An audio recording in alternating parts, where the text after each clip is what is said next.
Well, it's great to be with you for our sixth or seventh meeting of ongoing spiritual direction.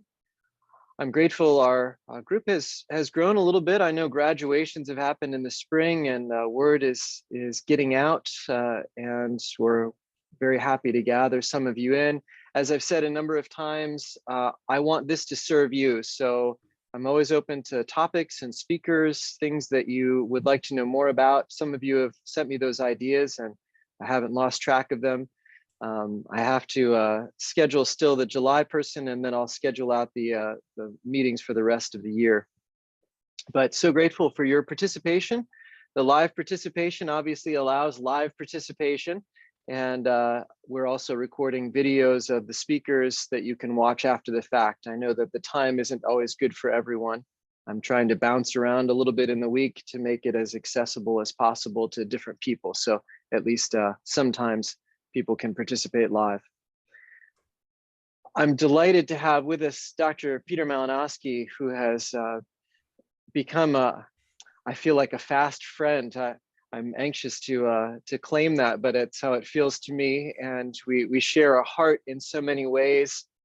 I have loved internal family systems for, I guess, 8 or 9 years since I originally came across it and delved in and picked up some ideas. And then it was really through becoming aware of Dr. Peter and the other folks at Souls and Hearts that it reinvigorated my love for IFS and has really opened up that space even more for me.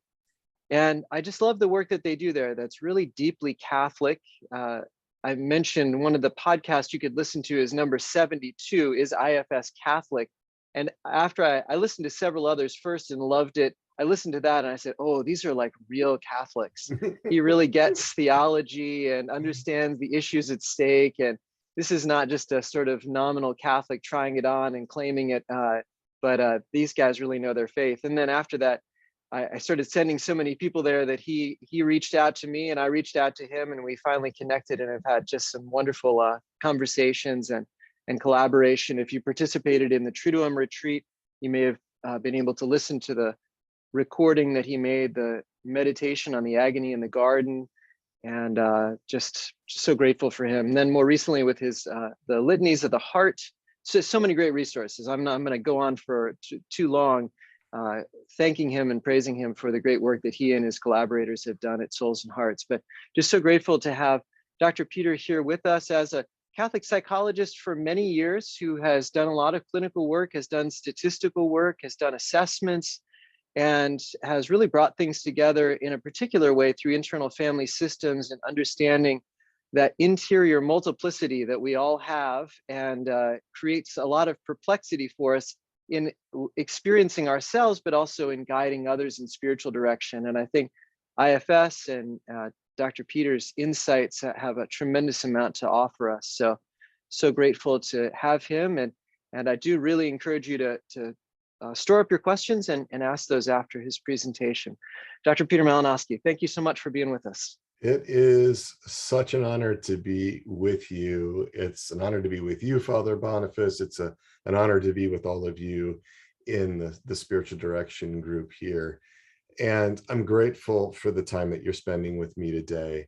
I'm also really grateful for this opportunity to share some thoughts. And Father Boniface is one of my beloved. I very much cherish our relationship and the opportunity to collaborate. So when he suggested that I might have an opportunity to address you, I thought, oh, this is excellent. I'm so excited because as a Catholic psychologist in practice for 21 years, I am passionate about human formation for Catholics, shoring up the natural foundation for the spiritual life. St. Thomas Aquinas, he tells us that grace perfects nature. It does not destroy it.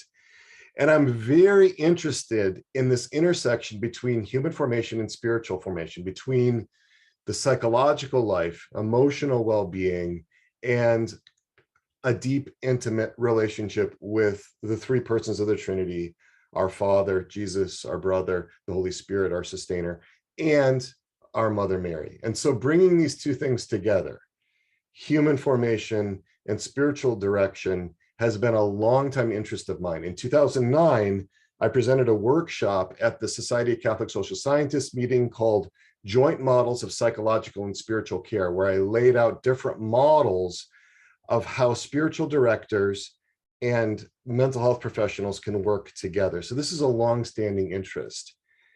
And I believe that now we are having a human formation crisis in our culture, and that extends into the Catholic Church as well. We are behind the curve in addressing human formation issues. This is a corporate crisis. This is a crisis in the human component of the church, the mystical body of Christ.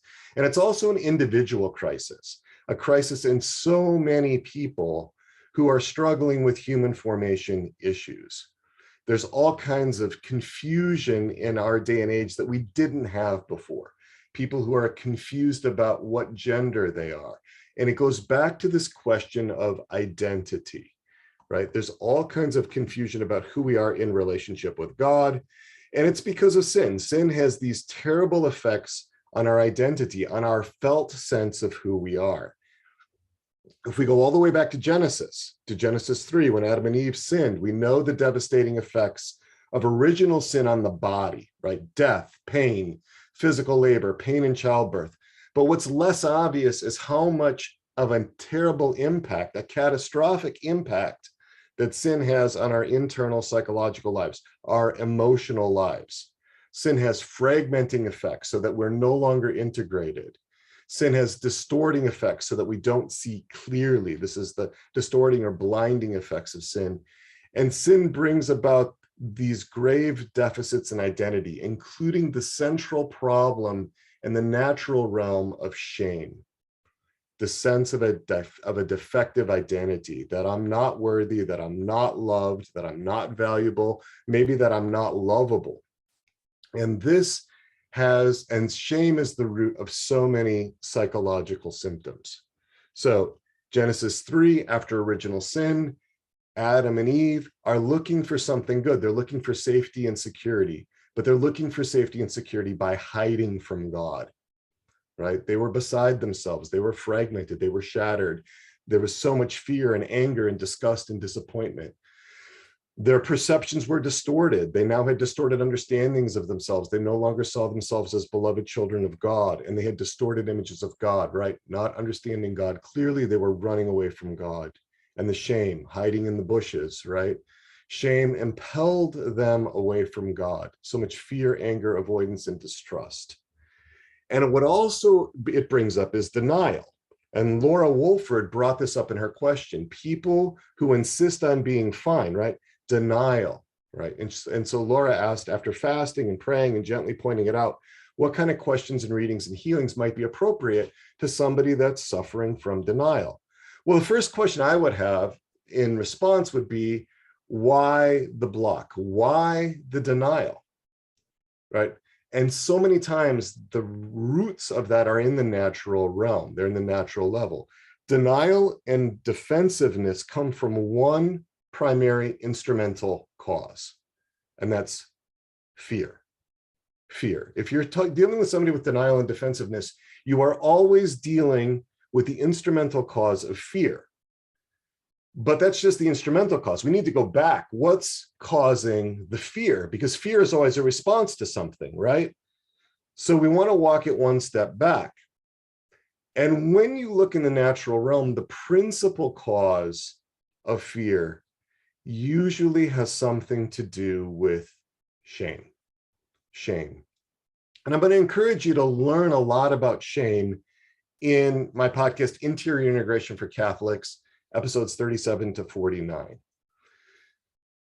How do we work with that? Well, I'm going to encourage a relational approach. You're not going to resolve somebody's shame by asking them questions or giving them readings or things like that. The way that shame is healed is by love. It's in a relational context. So the first thing to think about when you have defensiveness or denial is, how do I make it safer? How do I make it more secure so the person doesn't have to be so activated by shame? And when you think about that, or by fear, and when you think about that, go back to the shame. Think about these things in terms of their primary causes. what doesn't make it safe enough? And is there something in you that may make it not as safe as it could be, right? Is there something inside? So many of these problems come from the spiritual realm, but so many of them also have their correlates in the natural realm, right? So what I'm about in human formation work is all about preparing the way. The patron saint of souls and hearts is St. John the Baptist. And why? Because he prepared the way for the Lord. There are prerequisites that we need to have on the natural level in order to be able to enter into a deep and personal and intimate relationship with our Lord and with Our Lady. And this has been a really neglected area. There's so much that we need in order to feel safe and secure on a natural level, to feel seen, heard, known, and understood, to feel comforted, reassured, and soothed, to feel cherished, rejoiced in, and delighted in. So many people have impediments to relating in general with anybody, right? Because of the way that they were formed, because of the experiences that they took in. And if you have difficulty with father figures in your life because of a complicated and problematic relationship with your earthly father, those are naturally going to transfer into your relationship with God as Father. This human formation area has been, like I said, neglected within our understanding of the human person in the church. In fact, the church has never defined in any of her published documents human formation. A whole section is devoted on human formation in the United States Catholic Conference Bishops document titled The Program of Priestly Formation, the Fifth Edition. That came out in 2006. 14 pages on human formation, but they never defined it. Now, there is a new PPFs in the version 6, Program for Priestly Formation, version 6, which is out in draft form, sort of circulating around out there. I managed to get a hold of that. And in that, there actually is a definition of human formation, but it's very short. It goes like this. Human formation it goes like this, quote, human formation is the necessary foundation of priestly formation, end quote. And it says a little bit further down, following St. Thomas Aquinas, human formation should be understood as education in the human virtues perfected in charity. Education in the human virtues perfected by charity. And I think that's a very limited definition. Let me give you my definition of human formation. And this, I'm taking this from episode 63 of the Interior Integration for Catholics podcast that I did, which was all about human formation. I actually thought that that was going to be kind of a boring podcast episode. I thought not too many people were going to pay attention to that or download it or listen to it, because I thought, oh, it's a little dry. Who wants to talk about human formation? But actually, there was a lot of interest. That sparked a lot of interest. And I think partly it was because I was grappling with some of these definitional issues. But here's how I define human formation there. Human formation is the lifelong process of natural development aided by grace, by which a person integrates all aspects of his interior, emotional, cognitive, relational, and bodily life, all of his natural faculties in an ordered way, conformed with right reason and natural law, so that he is freed from natural impediments to trust God as his beloved child and to embrace God's love. Then in return, because he possesses himself, he can love God, neighbor, and himself with all of his natural being in an ordered, intimate, personal, and mature way. So when I think about spiritual direction, and when I think about spiritual directors, and when I'm thinking about human formation, and when I'm thinking about questions like the one from Rachel Gehring, because Rachel asked, my questions are rather general. So many people today struggle with some kind of psychological condition. How can a director most help this person? And what are the key things and or psychological factors that a director should be aware of in working with those in mental illness? All right, so Mike, a lot of times people are looking for, what kind of resources are out there? What are the best books and so forth? But I'm not going to go that direction. I'm going to go an entirely different direction. And I'm going to say that the thing that most helps somebody with issues in human formation is a deep relationship with somebody who has better human formation, right? So in other words, I'm saying to all of you, do your own work first. Do your own work first. Don't rely on some book or some resource or some web page, even if it's as wonderful as Souls and Hearts is. You need to actually have human formation before you can sort of connect with somebody on a deep human formation level. So I am all about the human formation of those in the helping professions. I lead the interior therapist community. There's 80 Catholic therapists in there, and that whole community is all about their human formation. We don't talk so much about their clients. We don't talk about the process of doing therapy. We talk about what they need to do to grow in their human formation so that they can have a natural foundation for their spiritual lives, for intimacy with God. So the first solution is to do your own human formation work first. You will be so much more able to identify human formation deficits and psychological issues in your directees if your own human formation and your own psychological integration is sound. If you're doing well in the natural level, that becomes so much easier. But so many people have so much work to do in this area, and people prefer to have spiritual problems than human formation problems. You guys are going to get people much more gravitating to you than they're going to gravitate to me, right? They don't want to go see the psychologist, but to have a spiritual director. Yes, very nice, very good, right? So they're going to bring all their human formation and psychological problems to you first, right? Usually, it's quite often I get the referrals from confessors or spiritual directors or medical doctors. People would like to have some kind of other problem than a human formation problem. Kathleen Peterson asks, how can a spiritual director discern between spiritual sloth and depression if a directee presents with signs that appear similar? Well, I would say that Kathleen's right in that some of the signs can appear similar in some kinds of sloth, but not in others. I think sloth or acedia is one of the most misunderstood of the 7 deadly sins. It can really manifest in workaholism. I mean, you could actually look a little bit more hypomanic. But I would say that one of the ways it's best to know, and I can see this distinction being made, for example, on the clinical side with therapists. Are those therapists in touch with their own sadness? Are they in touch with their own sorrow? Are they in touch with their own sloth, right? If you are in touch, if you are familiar with these things on a personal level, it makes it so much easier to be able to sense and resonate inside with different things that you are feeling or sensing in your directees. In other words, if you've done your human formation work, your intuition on a natural level becomes much sharper. You don't have to rely on algorithms or quizzes on the internet or things like that nearly so much. There's a way that you get a felt sense of these things. And the door to open to that is on the natural level, as far as I'm concerned.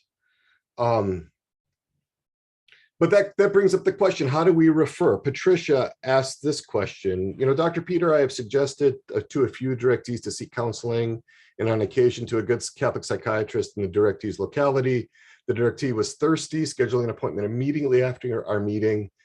This affirmed my sense through listening. Okay, so Patricia is there, what she's saying is, I had a sense, right? I felt it somehow, right? That's what I think good human formation allows us to do, right? And what are some key signals that may indicate a need for a referral, right? And Mark Richards asked a similar question, understanding the boundaries between therapy and spiritual direction and when to refer or not to refer. So I will give you the golden rule about when to refer, right? This is the golden rule. You can write this down. The golden rule about referring is, when there is any doubt, refer. When there is any doubt, refer. Almost always there's a need if there's a doubt, right? Very rarely. There's been one time in my whole 21 years as a Catholic psychologist where I've received a referral from somebody, whether that's a physician or a priest or a spiritual director or a friend or whatever. Only once in 21 years has there been no need for a referral. Right? And that was the case of a set of parents who referred their teenage daughter, who was actually doing fairly well, but both parents needed a lot of help. So we worked on getting them into therapy. And remember, when you refer, you're not necessarily sending somebody to therapy forever. It can sound like a prison sentence, right? You know, you got 8 years of therapy, maybe 6 years if you have good behavior. You can go just once or twice for a workup, all right, for a diagnostic interview or something like that. It doesn't have to be forever. And I would sometimes frame it that way because the prospect of therapy can be frightening to people. And, you know, so it just to sort of check things out, kind of a thing. I believe that about 95 to 98% of people can benefit from individual psychotherapy or counseling. There's a few that are, you know, just leaping from peak experience to peak experience and are like so far beyond the rest of us that they don't need it. And then there are some that are so closed that they wouldn't benefit from it. But if they're willing, about 95 to 98% of people in my estimation could benefit from a good psychotherapy or a good counseling.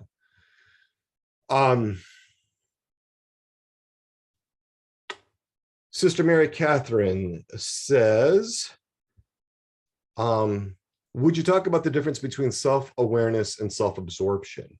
How can a person foster the former while avoiding the latter? So self-absorption happens when there's something disordered inside that attracts somebody's attention. It attracts our attention. If we've got a lot going on inside, it's going to rivet our attention inward. And so I like the word self-absorption, and I distinguish between self-absorption and selfishness. Self-absorption is I would actually argue, a healthy response to attending to something that's going on inside that requires our attention, right? And so the way that you resolve self-absorption is by resolving whatever the problem is inside. Self-awareness has this element of freedom to it, right? I can be self-aware, but I can enter into the world of another person. And this is what we want. This is what we need to be able to love our neighbor. I really believe that in this human formation work or in anything that we're doing at Souls and Hearts or that I'm doing in my practice, if what we are doing is not at least indirectly helping the person to follow the two great commandments, to love God and to love neighbor, then at best we're wasting our time. Everything needs to be focused that way. And I look at this as each of us having a castle, right? If what's happening in our castle is that the kitchen is on fire, we're going to be self-absorbed. We're going to be focused on that kitchen. There's a problem. There's a crisis. We are not going to be free to make nice diplomatic visits to other people's castles and be invited in and sit with them by the fire because our kitchen is on fire in our own castle, right? So we need to be able to have a certain degree of order and resolution, integration and resilience within ourselves in order to love others. And, you know, we see this in the developmental work of little kids. You know, when a little child is 2, you know, their creed, to riff off of Descartes, is I have, therefore I am, right? I am because I have this thing. I have my truck, right? And they're practicing setting limits and boundaries. You may not have my truck, even though you're my cousin and you're visiting, because it's my truck. Their identity is bound up in being able to possess things. Well, if people didn't go through that developmental phase because mom made them share when they were 2, well before it was developmentally appropriate, right? People may have trouble with limits and boundaries. And so there are times where people can look more self-absorbed when they're actually getting better. When they're no longer being ruthlessly exploited by others because of their codependency or whatever it is. So we want to be able to have some sensitivity to those kinds of things. Karen Martin, hello Karen, it's good to see you. She asks, what is it about when a person talks about themselves and their emotions and experiences, but always uses you instead of I? And when they say things like, then you feel this way and you experience that versus then I feel this and I experience that. Well, that's a kind of distancing from internal experience. And again, I would ask the question, why are they distancing from internal experience? And the instrumental cause of distancing from experience, from internal experience is the same as for denial and defensiveness, and that is fear, right? That's the instrumental cause.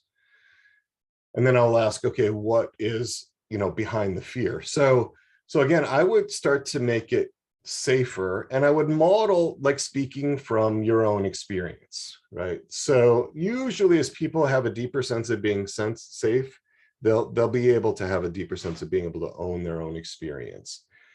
A lot of times it wasn't safe for people to own their own experience. There's reasons why certain parts of people hesitate to talk about their own experience. And so we want to be able to not force that. We don't want to prematurely try to impose that they use I statements or things like that, but we want to be sensitive to what's causing that fear. I want to talk about spiritual direction fiascos.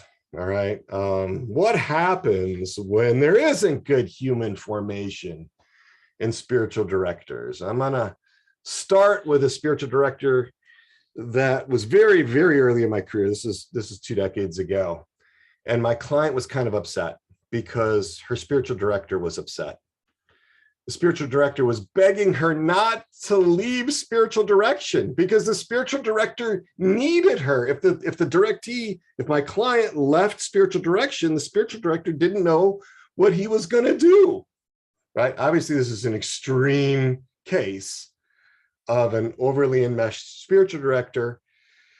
And not that long after that, a spiritual director with all kinds of boundary violations, physical intimacy with the directee, in the directee's house, in the directee's bedroom, in the directee's bed, and so forth. This kind of stuff is more common than you think. And then a bunch of times when spiritual directors are questioning whether directees should stay in therapy because of what's coming up in the therapy. A lot of times spiritual directors want things that are buried to stay buried, right? And depth therapists are busy trying to get the light of day onto those things. But spiritual directors are like, whoa, this person's starting to get angry at God. We can't have that. And so there have been a number of times through the years where I found myself at odds with spiritual directors. All right. Why? Well, I would say that a lot of the times the problem is human formation. You could look at these experiences of spiritual direction, where there's boundary violations and so forth, as spiritual issues, as sins, or you can look at them, as I prefer to,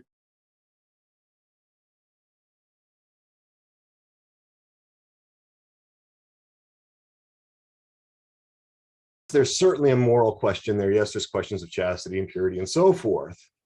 But I'm also saying there's major problems with limits and boundaries and needs that are not being met in appropriate ways, and a lot of neglect of human formation issues.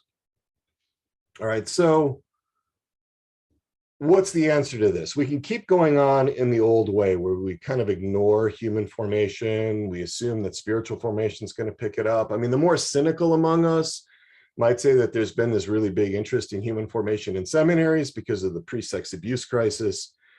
We can kind of just plod along the old way, or we can get really focused on human formation. And I will say that if you are a spiritual director, right, you're involved in the formation of other people. What you do as spiritual directors is something that I don't dare to do, right? You are all, as you become spiritual directors, above my pay grade. That's where angels fear to tread for me. I'm not trained in that. I don't go there. And so it's even more important because of the authority there. And this is also true for therapists in a different way. It's really important that you have your own human formation, right? How do you get your own human formation? Because again, where are the resources? Where are the resources for this? Well, traditionally, or at least in the last 100 years or so, therapy has been sort of a de facto way of getting human formation needs met. But I'm a big believer in not just, calling for therapy for everything. It's not like Adam and Eve, committed original sin, were banished from the Garden of Good and Evil. There's an angel with a fiery sword blocking re-entrance, and then the community mental health center just sprang up out of the ground, right? And they could go to therapy, right? There's been a long tradition of human formation things and processes within the church, but they haven't been sort of systematically looked at. That's something that we're trying to correct. That's something that we focus on at Souls and Hearts. We are all about providing the best of human formation and psychological resources grounded in an authentic Catholic understanding of the human person. And so, there are different resources that we have there. There's courses, a Catholic's Guide to Helping a Loved One in Distress. There's a Catholic's Guide to Self-Help. There's a Catholic's Guide to Choosing a Therapist. Those are all free. My podcast, Interior Integration for Catholics, is all about human formation informed by internal family systems thinking. We have a resources page that's alphabetical. I put out a weekly email reflection. The one from yesterday was on how do you distinguish between inner voices and your conscience, right? Because there's a lot of folks that will just kind of believe that any sort of inner voice that pops up while they're considering a moral decision is their conscience. And that is far, far from the truth. And I get into that in that email reflection from yesterday. I do something like that every week. And then there are communities. I want to speak specifically about the Resilient Catholics community. That is a whole adventure that's focused on shoring up that natural foundation for being loved, for tolerating being loved.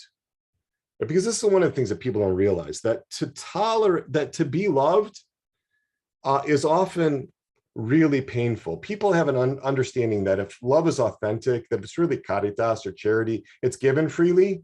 But in our fallen human world, in our fallen human condition, it's not received freely. You cannot receive authentic caritas if you are imperfect without it costing you.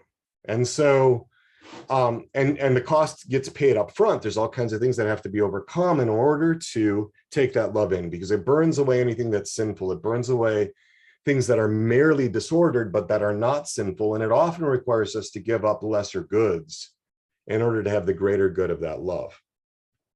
And those seem really risky to parts of us, because some of those things that we have to give up are coping strategies, are the ways that we've learned to survive. Those things seem really precious to us because they've helped us to survive. So I think people grossly underestimate what it costs to take love in after you have experienced betrayal or abandonment or attachment injuries or things like that. So this community is about that. It's about overcoming the things that inhibit you from receiving the love that you need and from loving God completely. And when we say completely, we mean in the sense of the great commandment, to love the Lord your God with all your heart. We're talking about every fiber of your being, no part of you left behind.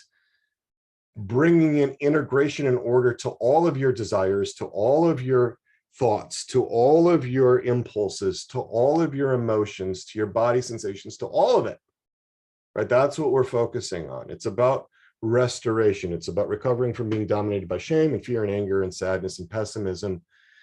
And we do the work really experientially, and we do it in community. So if you are looking for something to help you with a human formation plan of life, or that you would be thinking about for your directees or others that are looking for some kind of formal program for this, that it's not just a do-it-yourself types of thing, then I'm going to invite you to consider the RCC, the Resilient Catholics Community. We start out with the initial measures kits, and that is where you take a couple of hours of measures of these instruments, and then we give you a 6-page report, 5 or 6-page report, where we lay out what we think about your parts, where your hypothesized parts, and how those parts are interacting within you. I've put a couple of examples of those reports up in your Mighty Network, so you can kind of take a look at those. A whole bunch of resources are up there.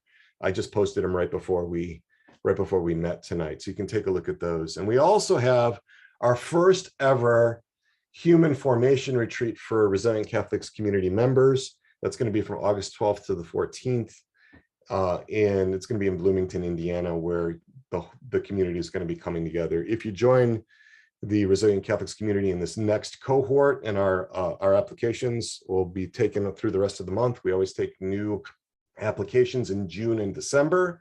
So the next cohort starting, that will be the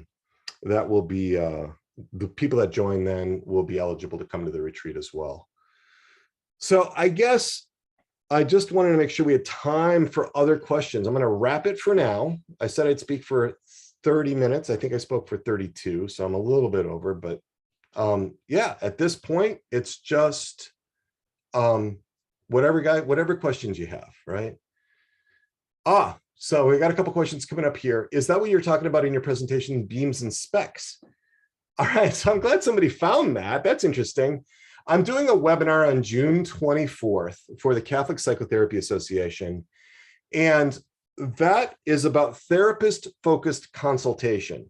Most consultation is focused on the client. So one clinician goes to a senior clinician, and the junior clinician says to the senior clinician, I have this client, I don't know what to do. And the two of them get together and they talk all about the client. Oh, how old's the client? What's the presenting issues? What's the symptoms? What's the treatment plan? Blah, blah, blah. I don't do it that way. When a clinician comes to me and says, I'm really stuck with a client, I assume the problem is actually in the clinician. If the clinician is lost a sense of peace, has become agitated, has become destabilized in some way, the client didn't do that to the clinician. A client can't destabilize a clinician.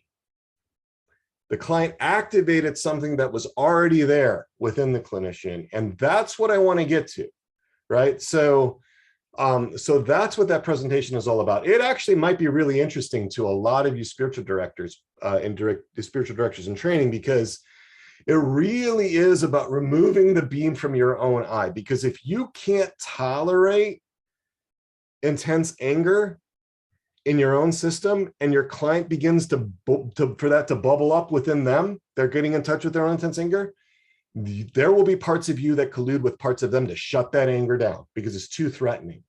I see this all the time. I see psychotherapy clients, counseling clients, avoiding the no-go zones in their therapists because their therapists haven't done their human formation work. They're not ready to tolerate the intensity of grief over the loss of mom and the client because they haven't worked through their own grief. And so there's subtle ways that happen unconsciously that shut those zones down. And that's where a lot of the limitations happen in counseling and in therapy. It has to do with the therapist. So let's see. RCC, please say it more slowly. Sounds amazing. The Resilient Catholics community. Yeah, the Resilient Catholics community. You can find out more about that on our website. I also posted a direct link to it in your Mighty Network as well. So, all right, so other questions. This is an Ask Me Anything. You can ask me any question under the sun, any question you would long to ask for a Catholic psychologist. I am here to tell you at least what I think about it. So.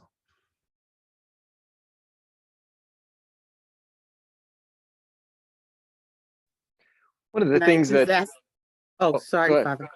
No, go ahead. I was going to type it, but I thought I'd ask because Peter, you said I could ask anything. Yes. I am a Catholic therapist and I use IFS, and I'm wondering if you have modified the protocol at all spiritually when you're undoing the unburdening process or the witnessing process. Yes. In fact, we have 2 book-length efforts that are coming out of the ITC, the Interior Therapist community, that are all about revamping IFS to harmonize it with a Catholic understanding of the human person. Christian Amalu is a doctoral student in clinical psychology at Divine Mercy University. His dissertation is on harmonizing IFS with the Catholic Christian meta model of the person. I'm a reader on his dissertation committee, so we're working together on that actively. And then also Dr. Jerry is near to completing the first draft of a book that is all about how do we understand internal family systems and other parts-based therapy modalities, and how do we harmonize those with with what we know to be true by divine revelation, rather than the other way around. Because there's a lot of things that are problematic with IFS, especially in recent years. IFS started out as a therapy, and in 1995, there was no hint that it was anything other than a therapy. But gradually it became a spirituality, and Dick Schwartz will talk about it as a spirituality, and there can be all kinds of things that come in with that. And since it is open to different spiritual realities, there are people that couple IFS with shamanism and Buddhism and all kinds of things that can be obviously not in accordance with our faith. And so we want to be really careful about drawing the good from it, but not bringing in the problematic anthropological elements. So if you listen to episode number 73 of Interior Integration for Catholics, I will lay out what I think some of the problems with internal family systems are. It would be a good episode to listen to. And in the ITC, in the Foundation's experiential groups for the therapists, I go through his book, Internal Family Systems Therapy, 2nd edition. And for the 14 or 15 chapters that we review, I do a summary of each chapter in an audio in audio form, but I also do a Catholic take on each chapter that we study, and I lay out what I think the anthropological problems are in each chapter of that book. So we're very sensitive to those things. Is that helpful, Nellie? Yeah. All right, great. Can you explain real briefly what IFS is? Sure. Internal family systems is a way of understanding the human person as a unity and a multiplicity, right? So in other words, in internal family systems, there's a model of the person that's like an orchestra. An orchestra is one, but it's also many. All right. So, there's a multiplicity and a unity. And so it believes that each of us are made up of a self and parts and a body. And the different parts of us are like little sub-personalities that live within us. These are recognizable constellations of emotions and thoughts and attitudes and impulses and desires that are characteristic and that last over time. And so something like multiple personality disorder or dissociative identity disorder would just be an extreme of how dissociated or disconnected those parts are. And actually, I find that has been a really useful way of understanding how we operate and understanding our internal conflicts. It also makes sense of a lot of what we know to be true in the Catholic Church, like the command to love ourselves. It stands in contradistinction to single, unified, homogeneous models of personality, right? Where you're just a single, unified, homogeneous personality. There's no way then that you could love yourself because there isn't a relationality within that. So one of the things that internal family systems is very big on is how are we relating with ourselves through these different parts and through the self. That's sort of nutshell kind of description of it. If you're interested in finding out more, check out episode 71 of my podcast, which is an introduction to internal family systems. What's the difference between that and cognitive behavior therapy? Cognitive behavioral therapy, and I was trained in CBT, cognitive behavioral therapy really focuses on correcting what are called irrational cognitions. It's really a type of therapy that focuses on one's thinking. The idea being that if you correct one's thinking, then the rest of it will follow, behavior and emotions. Unfortunately, cognitive behavioral therapy has been pretty ineffective in dealing with trauma, right? Because it doesn't really appreciate the impact of the unconscious, of things that are going on beyond what we can immediately experience in the present moment. Yeah. Okay, thank you. Mm-hmm.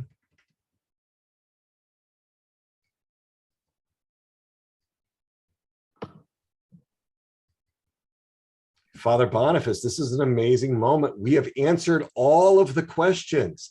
Every single question that exists about psychology and Catholicism has been answered. I am amazed. But maybe I'm wrong. Maybe there is another question or two out there still. Okay, I'm going to take a risk here and ask you.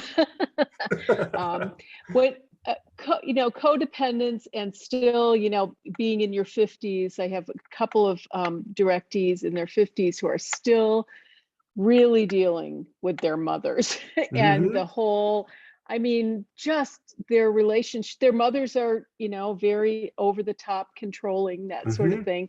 And so I see a healthy outlook in that.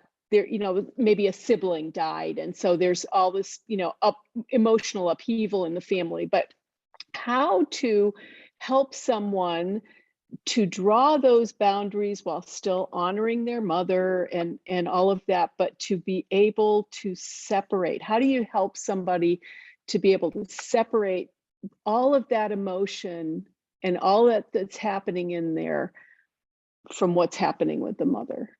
So the first thing I would say is that most spiritual directors would not be able to do that, right? Because it's not in your bailiwick. They have had many untrained people attempt to help them separate from their mothers over the course of decades, and it hasn't worked. And so what I would do on this, what I would do is really be thoughtful and really be careful. I'm going to go back to I'm going back to what Patricia said about really sort of staying in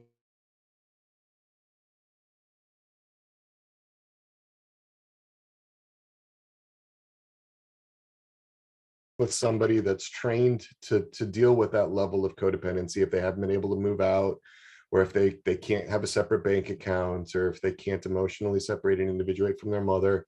That's not spiritual direction stuff. That's not the material of spiritual direction. And so what you do is you refer out, and then depending on what model of therapy the therapist is using, you might be able to do some collaborative work together.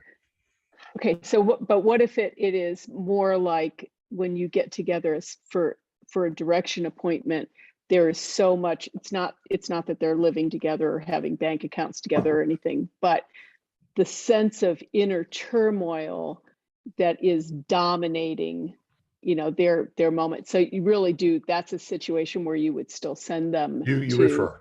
Okay. Because that's a situation that's analogous to somebody coming in with a chronic medical condition, and you wouldn't attempt to, to say, well, we're going to really work on, getting your lipid levels into spec through spiritual direction, And this is where sometimes spiritual directors can be drawn in. There can be parts of directees that draw them into trying to do way more than they can do.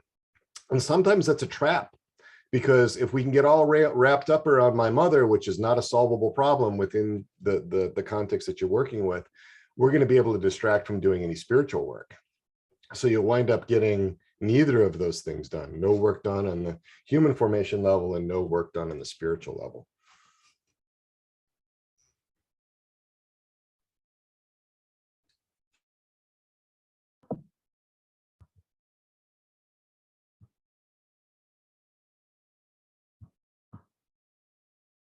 So thanks for asking that. I appreciate the courage, because, I think these things need to be heard.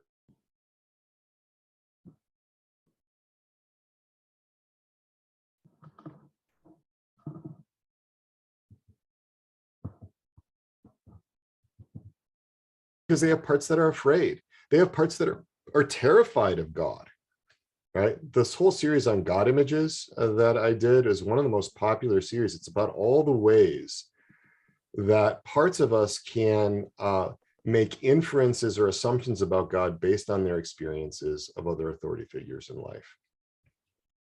And so one of the things that, I think spiritual directors certainly underappreciate is how a person can be brought in by their parts, by their good boy parts, or their good girl parts, or the parts that are holy and whatever, and it can look really good. But there are other parts that are not getting heard in the spiritual direction, that are terrified of God or that hate God, because, God let their little brother die when they were 4, and they prayed and prayed and prayed and prayed, and their little brother died anyway, and so where was God? And that's never been dealt with.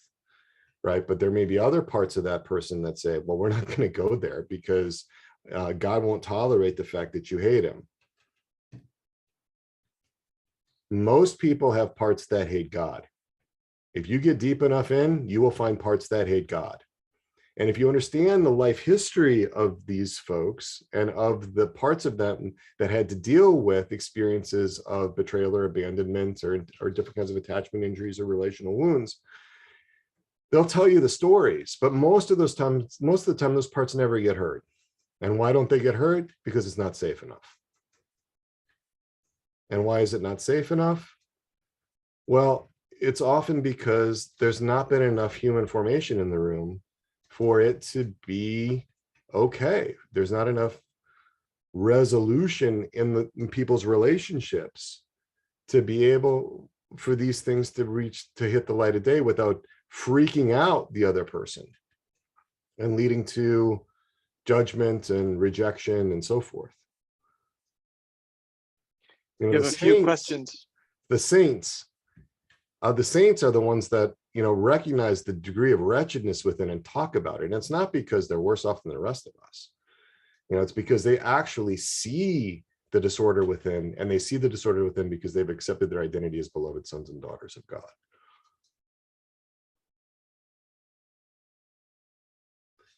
So Nissa, let's see. Not every issue is a matter for spiritual direction. That's absolutely right. That's absolutely right. Not every issue is a matter for spiritual direction. It's going to be a matter of discernment to figure out what is and what isn't. Right. If I can nuance that just a little bit, Dr. Peter. Yes. In a sense, everything's fine to bring up, but not everything's going to be resolved in spiritual direction. That's correct. I wouldn't exclude people from bringing things up. Right. They should feel free to share everything, but not everything's going to get resolved there. Right. But what I'm saying is that a lot of times if there's a trust of some kind already built up with the spiritual director, then the person might want the spiritual director to take on some roles that they're not qualified to do. Right, right.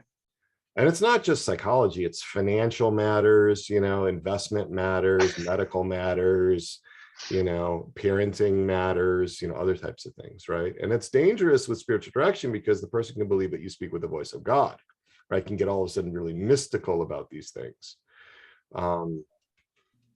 You know, when it's way outside the parameters of spiritual direction. So, Amen.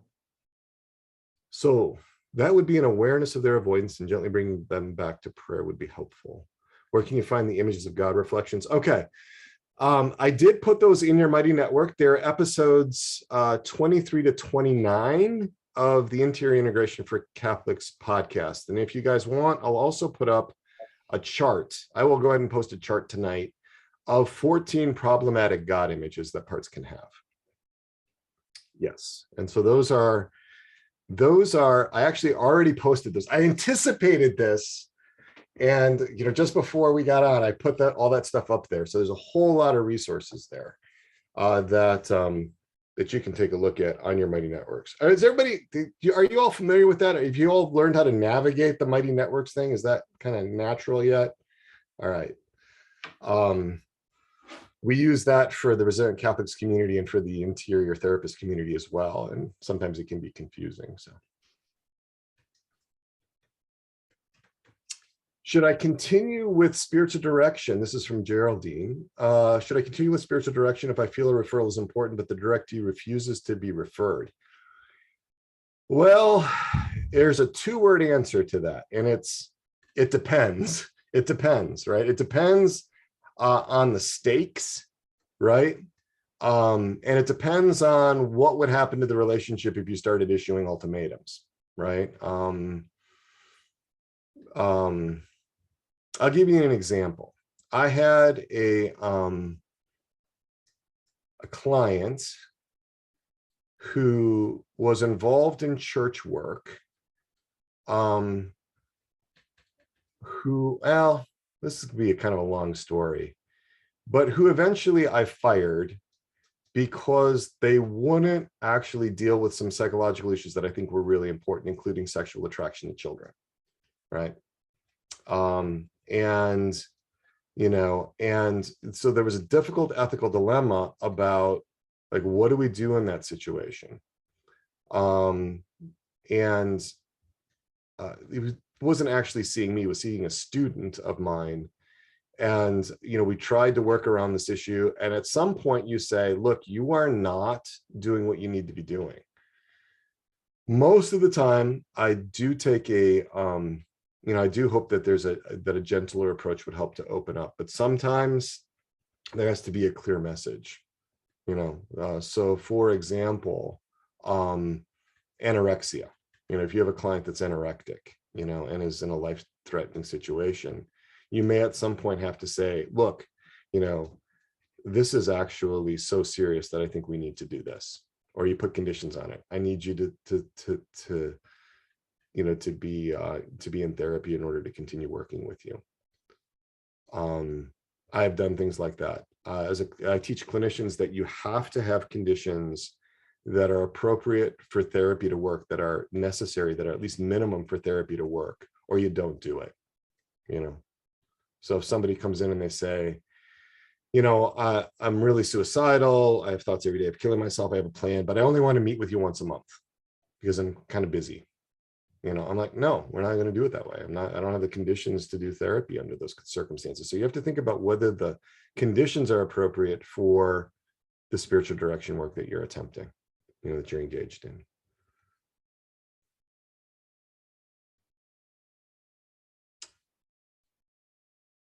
Well, Dr. Peter, I want to honor your time and the time of our participants and wrap it up. But I'm just so grateful for so much wisdom. I think you gave us two things. You gave us some concrete content that we can work with and provide some thoughts. I'll say three things. You gave us some marching orders to work on our own human formation, which I'm deeply grateful for.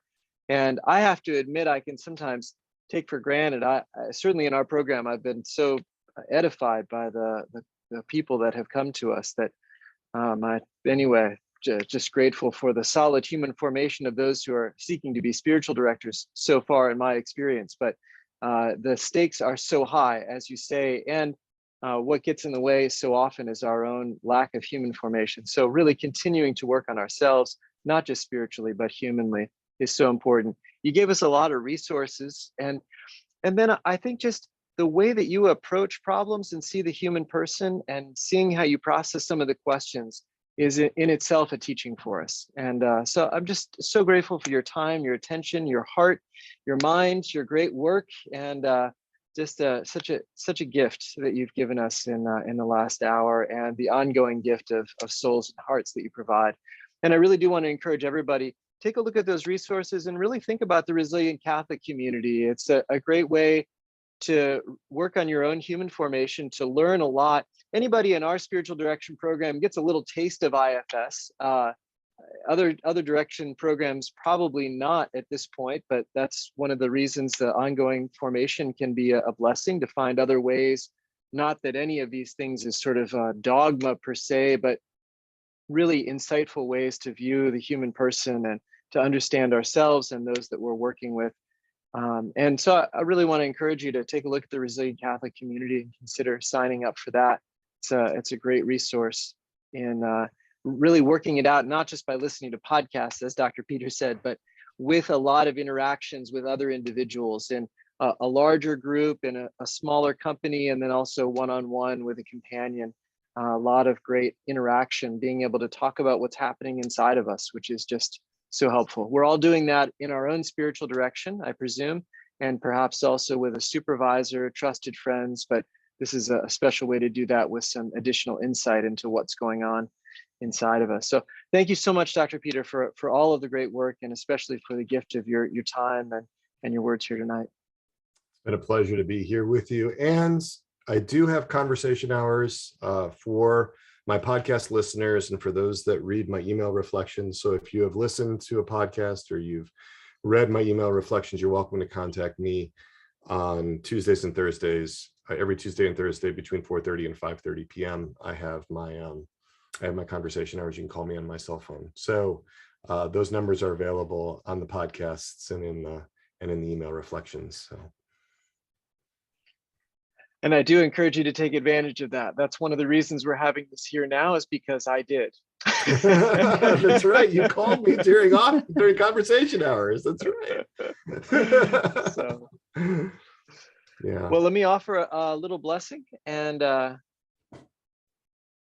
ask the Heavenly Father to help us take in all that He wants us to receive. Heavenly Father, thank you for the gift of this time together, for my brothers and sisters, for Dr. Peter, and the generous gift that so many are offering in order to help others. Seal in the hearts of each one of us all the words that you have spoken to us and make them fruitful in our lives and in our ministries. And may Almighty God bless you, the Father and the Son and the Holy Spirit. Amen.